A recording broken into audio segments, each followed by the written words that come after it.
आज का प्रेरक प्रसंग आलस रूपी भैंस।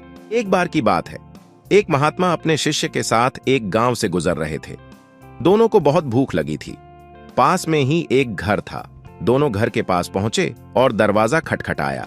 अंदर से फटे पुराने कपड़े डीढ़े पहना एक आदमी निकला। महात्मा ने उससे कहा, हमें बहुत भूख लगी है, कुछ खाने को मिल सकता है क्या? उस आदमी ने उन दोनों को खाना खिलाया। खाना खाने के बाद महात्मा ने कहा, तुम्हारी जमीन बहुत उपजाऊ लग रही है, लेकिन फसलों को देखकर लगता है कि तुम खेत पर ज्यादा ध्यान ही नहीं देते।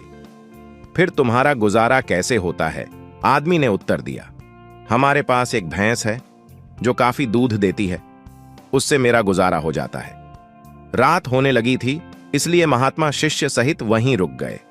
रात को उस महात्मा ने अपने शिष्य को उठाया और कहा, चलो, हमें अभी ही यहां से निकलना होगा और इसकी भैंस भी हम साथ ले चलेंगे।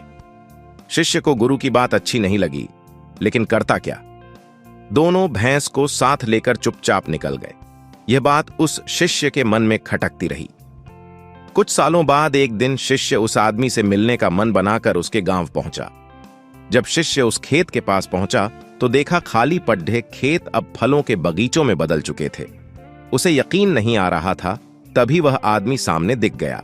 शिष्य उसके पास जाकर बोला, सालों पहले मैं अपने गुरु के साथ आपसे मिला था। आदमी ने शिष्य को आदरपूर्वक बिठाया और बताने लगा, उस दिन मेरी भैंस खो गई। पहले तो समझ में नहीं आया कि क्या करूं। फिर जंगल से लकड़ियां काटकर उन्हें बाजार में बेचने लगा। उससे कुछ पैसे मिले तो मैंने बीज खरीद कर खेतों में बो दिए। उस साल फसल भी अच्छी हो गई। उसे जो पैसे मिले उन्हें मैंने फलों के बगीचे लगाने में इस्तेमाल किया। अब काम बहुत ही अच्छा चल रहा है और इस समय मैं इस इलाके में फलों का सबसे बड़ा व्यापारी हूं। कभी कभी सोचता हूं, उस रात मेरी भैंस ना खोती तो यह सब ना होता। शिष्य ने उससे पूछा, यह काम आप पहले भी तो कर सकते थे? तब वह बोला, उस समय मेरी जिंदगी बिना मेहनत के चल रही थी। मुझे कभी लगा ही नहीं कि मैं इतना कुछ कर सकता हूं। शिक्षा। मित्रों, अगर आपके जीवन में भी तो कोई ऐसी आलस रूपी भैंस है जो आपको बड़ा बनने से रोक रही है, तो उसे आज ही छोड़ दें। यह करना बहुत ही मुश्किल है, लेकिन असंभव नहीं है।